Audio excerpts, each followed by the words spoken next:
Assalamualaikum warahmatullahi wabarakatuh. Nama saya Ahmad Misbahul Khair. Saya akan bercerita tentang sekilas kisah hidup Nabi Yusuf yang ketika Nabi Yusuf digoda oleh Siti Zuleha.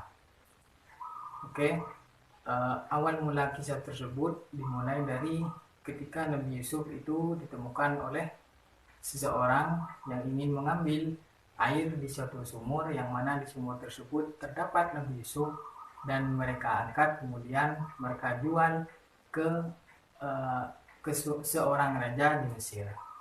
Nah, setelah itu Nabi Yusuf itu dibeli oleh raja tersebut dan diangkat menjadi anak angkatnya. Akan tetapi di situ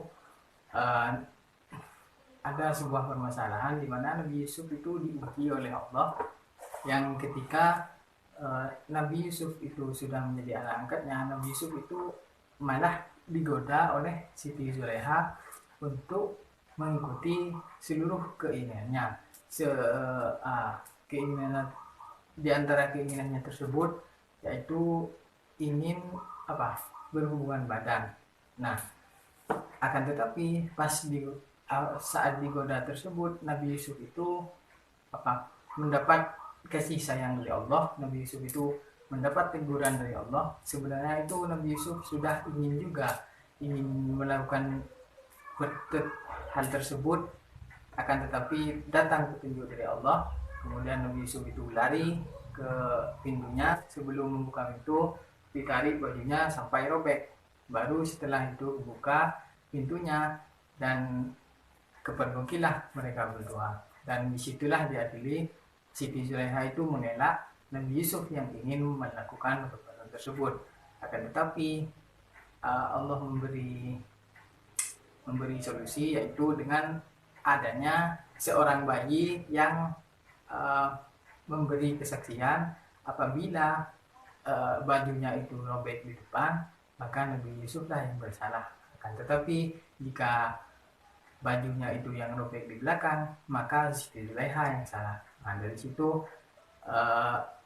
ternyata robekannya itu berada di belakang. Nah, jadi disimpulkan bahwa yang salah itu Siti Zuleha. Dan kemudian berita itu tersebar ke kalangan masyarakat pada saat itu, yang kemudian masyarakat itu beranggapan bahwa Siti Zuleha itu kok mau dengan anggap saja budak yang dibelinya itu. Kenapa? Makanya Siti Zuleha memanggil orang yang berbicara tersebut, ternyata itu perempuan, dan dipanggil ke istana. Kemudian Nabi Yusuf itu disuruh keluar, dan pas keluar Nabi Yusuf itu mereka itu disuguhi buah-buahan dan sebuah pisau untuk mengupasnya. Pas Nabi Yusuf itu keluar, lalu mereka itu dengan tanpa sadar mengiris tangan-tangan mereka, karena dari saking tampannya Nabi Yusuf seperti itu. Lalu mereka itu beranggapan bahwa sesungguhnya hendaknya itu Nabi Yusuf itu menuruti kemauan Siti Zuleha. Nah, dari situlah Nabi Yusuf itu dipenjara. Nah, di dalam penjara itu Nabi Yusuf bertemu dengan dua orang yang merupakan pelayan dari raja tersebut yang juga dipenjara. Allah itu setelah memberi ujian kepada Nabi Yusuf, dan ternyata Nabi Yusuf itu sabar menjalankannya, Allah memberikan sebuah nikmat lah, ya, seperti kelebihan dan lain-lain. Setelah itu Nabi Yusuf itu jadi tahu atau jadi bisa mentakwil sebuah mimpi, yang mana dari dua orang tersebut yang ditemui di penjara itu bermimpi bahwasanya salah seorang dari mereka itu bermimpi sedang memeras anggur, dan yang satunya bermimpi membawa roti, dan separuh roti tersebut dimakan oleh burung. Nah, Nabi Yusuf itu berkata, Nabi Yusuf bisa mentakwil mimpi tersebut, akan tetapi jika mereka itu ingin mendengarkan sepatah kata dari Nabi Yusuf, yaitu Nabi Yusuf memberitahu mereka akan Islam dan lain-lain sebagainya, lalu mereka meyakini agama tauhid dan mereka meyakini bahwa Allah itu adalah Tuhan, lalu Nabi Yusuf mentakwil mimpi tersebut. Salah seorang mereka itu akan segera bebas dan akan melayani sang raja lagi, dan satunya itu akan bebas, tapi bebasnya itu setelah beberapa hari dia akan disalib. Kemudian setelah beberapa hari mereka bebas, yang satunya itu menjadi pelayan lagi, kemudian yang satunya setelah beberapa hari itu disalib beneran. Nah, suatu saat ada seorang raja yang mana raja tersebut bermimpi ada 7 sapi gemuk dimakan 7 sapi kurut, dan 7 gandum yang hijau dan 7 gandum lagi yang kering gitu. Lalu sang raja itu bertanya kepada orang-orang pintar di daerahnya pada waktu itu, namun mereka tidak bisa menakwil mimpi tersebut. Lalu sang pelayan tersebut ingat bahwa Nabi Yusuf itu adalah seorang ahli mimpi lah, seperti itu, seorang yang bisa menakwili mimpi. Lalu sang pelayan tersebut pergi ke raja tersebut memberitahu bahwa ada seseorang yang bisa menakwil mimpi, yang mana orang tersebut ada di dalam penjara.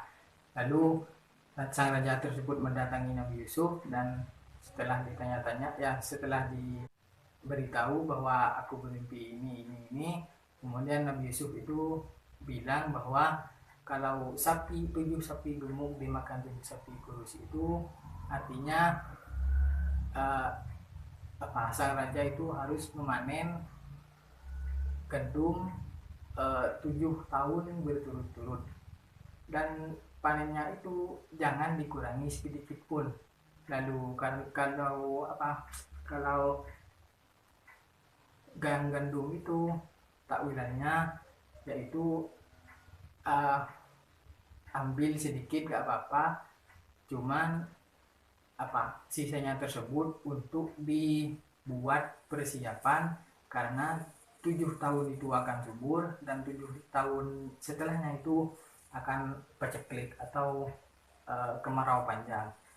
Lalu setelah itu sang raja pun memanen, dan benar 7 tahun itu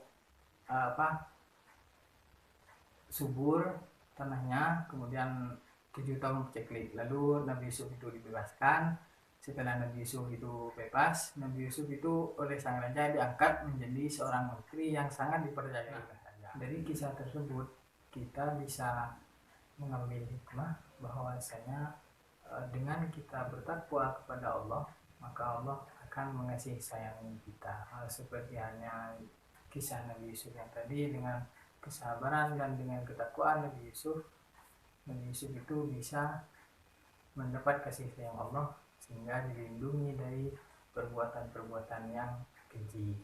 Dan juga dengan meninggalkan suatu keburukan, kita bisa mendapatkan 100 atau lebih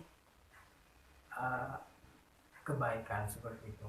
Dan hubungan dari kisah ini dengan akidah atau keimanan, bentuk keimanan kita kepada Allah itu diekspresikan dengan ketakwaan kita, yaitu dengan melakukan semua perintahnya Allah dan menjauhi semua larangannya. Bagaimana pepatah yang mengatakan bil istiqomati tanalu matuid ubit taqwa tali nolakal hadid. Dengan keistiqomahan kalian bisa mencapai suatu yang kalian inginkan, dan dengan ketakwaan kalian dapat membengkokkan sebuah besi logam. Sekian dari saya. Wassalamualaikum warahmatullahi wabarakatuh.